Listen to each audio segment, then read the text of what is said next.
ओम शांति। आज 14 जनवरी 2026 की बाबा की साकार वाणी है। बाबा कहते हैं, मीठे बच्चे कदम कदम बाप की श्रीमत पर चलते रहो, एक बाप से ही सुनो तो माया का वार नहीं होगा। आज का प्रश्न है, ऊंच पद प्राप्त करने का आधार क्या है। उत्तर में बाबा कहते हैं, ऊंच पद प्राप्त करने के लिए बाप के हर डायरेक्शन पर चलते रहो। बाप का डायरेक्शन मिला और बच्चों ने माना। दूसरा कोई भी संकल्प ना आए। दूसरा, इस रूहानी सर्विस में लग जाओ, तुम्हें और कोई की याद नहीं आनी चाहिए। आप मुए मर गई दुनिया, तब ऊंच पद मिल सकेगा। एक बाबा दूसरा न कोई, ये हमारा स्वरूप हो जाना चाहिए। बाबा कहते हैं, ऊंच पद अगर हमें पाना है तो बाबा की जो भी श्रीमत मिली है, बाबा का जो भी डायरेक्शन मिला है, उसी पर हमें चलते जाना है। बाबा ने डायरेक्शन दिया और हम बच्चों ने माना। कोई भी दूसरा संकल्प उसमें क्या क्यों बिल्कुल भी ना आए और हमें अधिक से अधिक इस रूहानी सर्विस में लग जाना है। आज का गीत है, तुम्हें पाके हमने जहाँ पा लिया, जमी तो जमी आसमां पा लिया। ओम शांति। मीठे मीठे रूहानी बच्चों ने यह गीत सुना। वो है भक्ति मार्ग का गाया हुआ। इस समय बाप इसका रहस्य समझाते हैं, बच्चे भी समझते हैं। अब हम बाप से बेहद का वर्षा पा रहे हैं। वह राज्य हमसे कोई छीन ना सके। भारत का राज्य बहुतों ने छीना है ना, मुसलमानों ने छीना, अंग्रेजों ने छीना। वास्तव में पहले तो रावण ने छीना है, आसुरी मत पर। यह जो बंदरों का चित्र बनाते हैं, hear no evil, see no evil, जो है बुरा मत देखो, बुरा मत सुनो, बुरा मत बोलो, तो बाबा कहते हैं इनका भी कोई रहस्य होगा ना। बाप समझाते हैं, एक तरफ रावण की आसुरी संप्रदाय जो बाप को नहीं जानते हैं, दूसरी तरफ हो तुम बच्चे, तुम भी पहले नहीं जानते थे। बाप इनके लिए भी सुनाते हैं कि इसने भी बहुत भक्ति की है। इनका यह है बहुत जन्मों के अंत का जन्म। ब्रह्मा बाबा का उन्होंने बहुत भक्ति की थी, 12 गुरु उन्होंने किए थे। बाबा कहते यह इनके बहुत जन्मों के अंत का जन्म है। बाबा कहते हैं यही पहले पावन थे, अब पतित बने हैं। इनको मैं जानता हूँ, अभी तुम और किसी की मत सुनो। बाप कहते हैं, मैं तुम बच्चों से बात करता हूँ। हाँ, कभी कोई मित्र संबंधियों आदि को ले आते हैं तो थोड़ी बात कर लेता हूँ। कोई जो बाबा से मिलने आते थे, बाबा कहते हैं पहली बात तो है पवित्र बनना है, तब ही बुद्धि में धारणा होगी। यहाँ के कायदे बहुत कड़े हैं। आगे कहते थे 7 रोज भट्टी में रहना है और कोई की याद ना आए। कहते थे ना पत्र लिखना है, रहो भल कहाँ भी, परंतु सारा दिन भट्टी में रहना है। अभी तो तुम भट्टी में पड़कर फिर बाहर निकलते हो। कोई तो आश्चर्यवत सुनंती कथनती ओहो माया फिर भागंती हो गए। यह है बड़ी भारी मंजिल। बाप का कहना नहीं मानते। बाप कहते हैं तुम तो वानप्रस्थी हो, तुम क्यों मुफ्त में फंसे पड़े हो, तुम तो इस रूहानी सर्विस में लग जाओ। बाबा कहते हैं तुम वानप्रस्थी हो तो तुम्हें तो अभी इस रूहानी सर्विस में लग जाना है। तुम्हें और कोई की याद नहीं आनी चाहिए। आप मुए मर गई दुनिया, तब ऊंच पद मिल सकता है।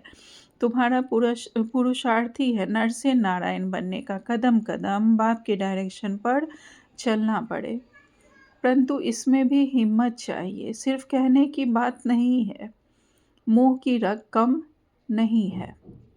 नष्टो मोहा होना है। मेरा तो एक शिव बाबा, दूसरा न कोई। हम तो बाबा की शरण लेते हैं, हम विष कभी नहीं देंगे। तुम ईश्वर तरफ आते हो तो माया भी तुमको छोड़ेगी नहीं, खूब पछाड़ेगी। जैसे वैद लोग कहते हैं, इस दवाई से पहले सारी बीमारी बाहर निकलेगी, डरना नहीं है। ऐसे ही बाबा के ज्ञान में हमारे जो भी जन्मों जन्मों के विकर्म हैं, जो भी विकार है, सब बाहर निकलते हैं और फिर वह समाप्त होते हैं।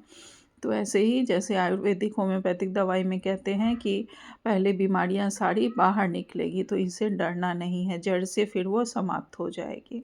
बाबा कहते हैं यह भी ऐसे है, माया खूब सताएगी, वानप्रस्थ अवस्था में भी विकार के संकल्प ले आएगी, मोह उत्पन्न हो जाएगा। बाबा पहले से ही बता देते हैं कि यह सब होगा। जहाँ तक जिएंगे यह माया की बॉक्सिंग चलती रहेगी। जब तक यह जीवन है माया के साथ हमारी लड़ाई चलती रहेगी।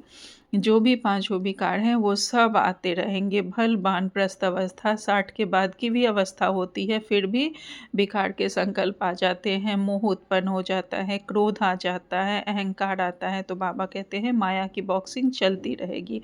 माया भी पहलवान बन तुमको छोड़ेगी नहीं। यह ड्रामा में नोंद है। मैं थोड़े ही माया को कहूँगा कि विकल्प ना लाओ। बहुत लिखते हैं बाबा कृपा करो, मैं थोड़े ही किस पर कृपा करूँगा, यह तो तुमको श्रीमत पर चलना है। कृपा करो फिर तो सब महाराज बन जाएं। बाबा अगर किसी एक पे कृपा करेंगे तब तो सब महाराज बन जाएंगे, लेकिन हमें श्रीमत पर चलकर स्वयं पुरुषार्थ कर पद पाना है। बाबा कहते हैं ड्रामा में भी है नहीं। सब धर्म वाले आते हैं, जो और धर्म में ट्रांसफ़र हो गए हैं वह निकल आएंगे। यह सैपलिंग लगता है, इसमें बड़ी मेहनत है। नए जो आते हैं तो सिर्फ कहना है बाप को याद करो। शिव भगवानुवाच श्री कृष्ण तो 84 जन्मों में आते हैं। अनेक मत अनेक बातें हैं, यह बुद्धि में पूरा धारण करना है। हम पतित थे, अब बाप कहते हैं तुम पावन कैसे बनो। कल पहले भी कहा था माँ में कम याद करो, अपने को आत्मा समझ दे के सब धर्म छोड़ जीते जी मरो। मुझ एक बाप को ही याद करो, मैं सर्व की सदगति करने आया हूँ। भारतवासी ही ऊंच बनते हैं, फिर 84 जन्म ले नीचे उतरते हैं। बोलो तुम भारतवासी ही इन देवी देवताओं की पूजा करते हो। यह कौन है? यह स्वर्ग के मालिक थे ना, अभी कहाँ हैं? 84 जन्म लेते हैं। सतयुग में तो यही देवी देवता थे। अभी फिर इस महाभारत लड़ाई द्वारा सबका विनाश होना है। अभी सब पतित तमो प्रधान है। मैं भी इनके बहुत जन्मों के अंत में ही आकर प्रवेश करता हूँ। यह पूरा भक्त था, नारायण की पूजा करता था। इनमें ही प्रवेश कर फिर इनको नारायण बनाता हूँ। ब्रह्मा बाबा उनके सभी जन्मों के अंत में बाबा आकर प्रवेश करते हैं। बहुत बड़े भक्त थे, नारायण की पूजा करते थे, और बाबा जब प्रवेश करते हैं तो उन्हें ही पुरुषार्थ करवाकर फिर नारायण बनाते हैं। बाबा कहते हैं अब तुमको भी पुरुषार्थ करना है। यह डीटी राजधानी स्थापन हो रही है, माला बनती है ना, ऊपर में है निराकार फूल, फिर मेरू युगल, जिनको ब्रह्मा बाबा और मम्मा कहते हैं, और निराकार फूल बाबा कहते हैं कि वो हैं शिव बाबा। शिव बाबा तो एकदम शिव बाबा के नीचे एकदम यह खड़े हैं मेरू युगल। जगत पिता ब्रह्मा और जगत अम्बा सरस्वती शिव बाबा के एकदम नीचे खड़े हैं। अभी तुम इस पुरुषार्थ से विष्णुपुरी के मालिक बनते हो। प्रजा भी तो कहती है ना भारत हमारा है, तुम भी समझते हो हम विश्व के मालिक हैं, हम रजाई करेंगे और कोई धर्म होगा ही नहीं। ऐसे नहीं कहेंगे यह हमारी रजाई है और कोई रजाई है नहीं, यहाँ बहुत हैं तो हमारा तुम्हारा चलता है, वहाँ यह बातें ही नहीं। तो अब बाप समझाते हैं बच्चे और सब बातें छोड़ माँ में कम याद करो तो विकर्म विनाश होंगे। ऐसे नहीं कोई सामने बैठ निष्ठा अर्थात योग कराए, दृष्टि दे। बाबा कहते हैं ये सब चीज़ों को, इन सारे आधारों को हमें छोड़ना है, और जो लास्ट का समय होगा उसमें कोई भी ये यूट्यूब या कोई भी चीज़ काम नहीं करेगा, कोई कमेंट्री कोई सॉन्ग काम नहीं करेगा। तो बाबा कहते हैं कि सिर्फ आधार बाबा को बनाना है। ऐसा नहीं कि कोई हमें योग करवाए तभी हमारा योग लगे, कोई दृष्टि दे तभी हमारा योग लगे, ऐसा नहीं। बाबा कहते हैं कि बच्चे और सब बातें छोड़ माँ में कम याद करो। मैं आत्मा परमात्मा का बच्चा भगवान को याद करता हूँ तो विकर्म विनाश होंगे। ऐसे नहीं कि कोई सामने बैठे निष्ठा योग कराए, दृष्टि दे तो हमारा योग लगे। बाप तो कहते हैं चलते फिरते बाप को याद करना है। अपना चार्ट रखो, सारे दिन में कितना याद किया, सवेरे उठ कितना समय बाप से बातें की। आज बाबा की याद में बैठे, ऐसे ऐसे अपने से मेहनत करनी है। नॉलेज तो बुद्धि में है, फिर औरों को भी समझाना है। यह किसकी बुद्धि में नहीं आता कि काम महाशत्रु है। 2-4 वर्ष रहकर फिर माया का थप्पड़ जोर से लगने से गिर पड़ते हैं। फिर लिखते हैं, बाबा हमने काला मुंह कर दिया। बाबा लिख देते, काला मुंह करने वालों को 12 मास यहाँ आने की दरकार नहीं। तुम बाप से प्रतिज्ञा कर फिर भी बिगाड़ में गिरे, मेरे पास कभी नहीं आना। बड़ी मंजिल है, बाप आए ही हैं पतित से पावन बनाने। बहुत बच्चे शादी कर पवित्र रहते हैं। हाँ, किसी बच्ची पर मार पड़ती है तो उनको बचाने के लिए गंधर्वी विवाह कर पवित्र रहते हैं। शादी के लिए अगर किसी बच्ची को पहले दादियों के साथ होता था ना, तो उन्हें गंधर्वी विवाह करवा कर पवित्र रखते थे।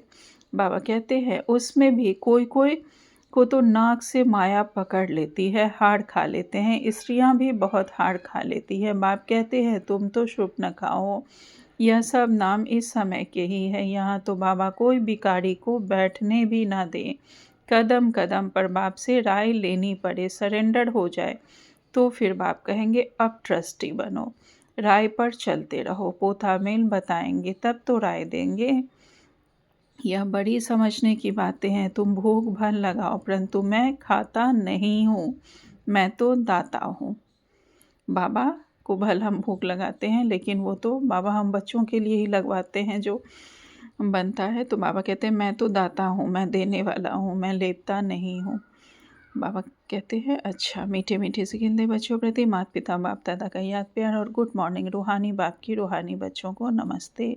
हम सब रूहानी बच्चों की रूहानी माता पिता बाप दादा को याद प्यार, गुड मॉर्निंग और नमस्ते नमस्ते नमस्ते। शुक्रिया माँ बाप का पद्मा पदम शुक्रिया। फिर एक रात्रि क्लास है।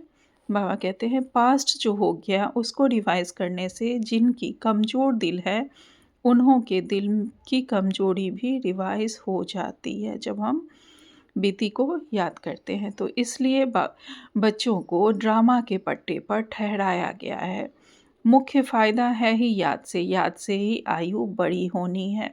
ड्रामा को बच्चे समझ जाए तो कब ख्याल ना हो। ड्रामा में इस समय ज्ञान सीखने और सिखाने का चल रहा है, फिर पाठ बंद हो जाएगा।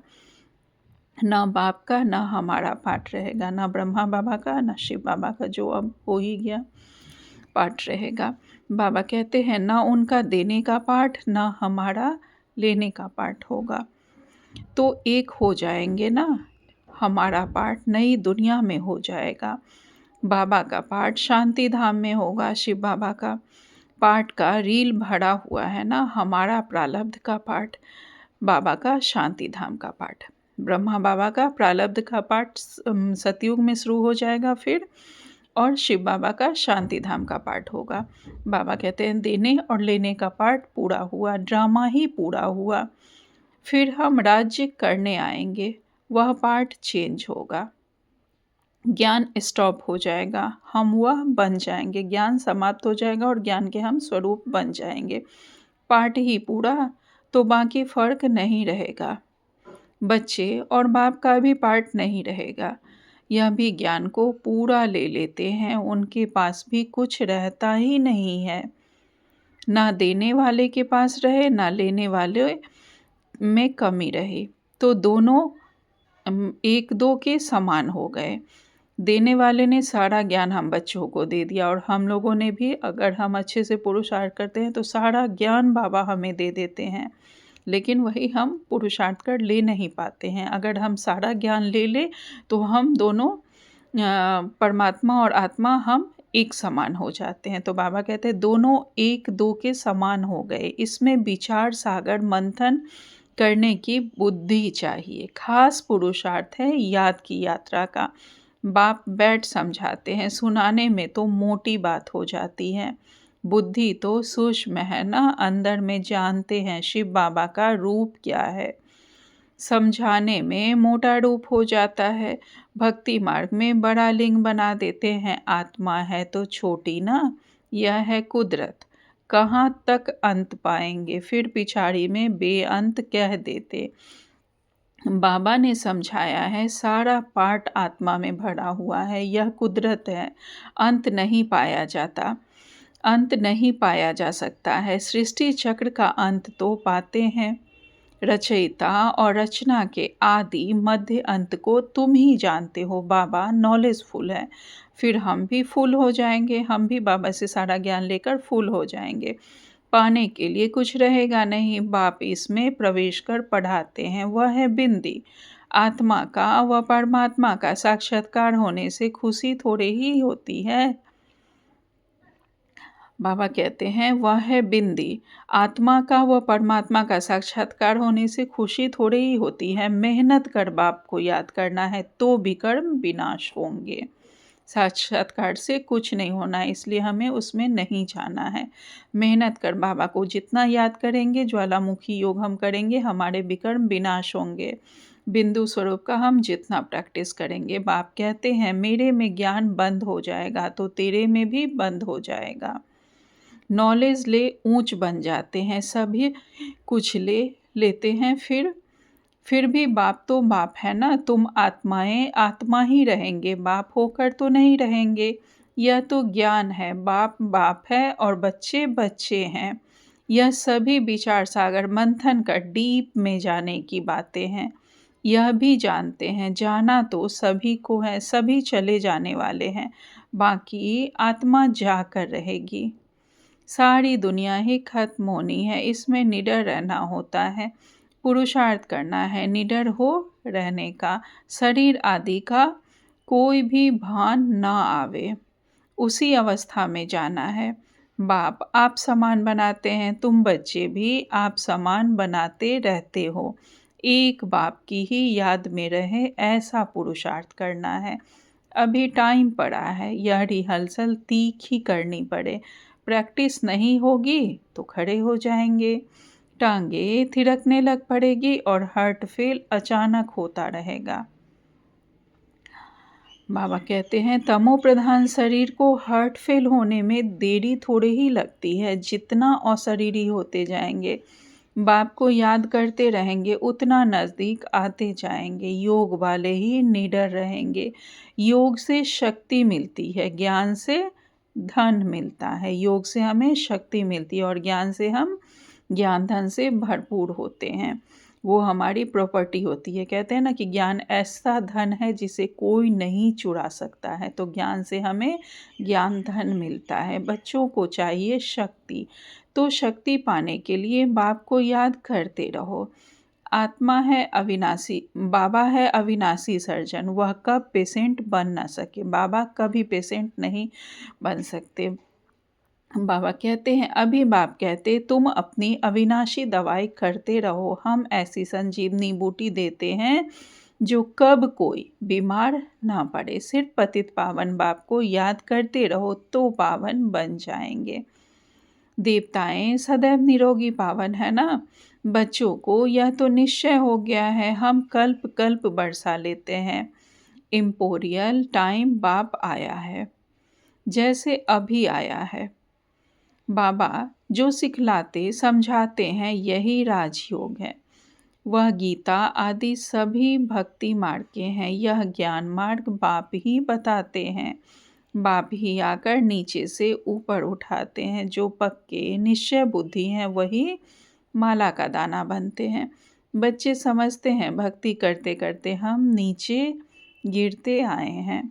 अभी बाप आकर सच्ची कमाई कराते हैं। लौकिक बाप इतनी कमाई नहीं कराते जितनी पारलौकिक बाप कराते हैं। अच्छा, बच्चों को गुड नाइट और नमस्ते। हम रूहानी बच्चों की रूहानी माता पिता बाप दादा को याद प्यार, गुड मॉर्निंग और नमस्ते नमस्ते नमस्ते। शुक्रिया बाबा आपका पद्मा पदम शुक्रिया। धारणा के लिए मुख्य सार में बाबा ने पहली पॉइंट कही है, माया पहलवान बन सामने आएगी, उससे डरना नहीं है। माया जीत बनना है।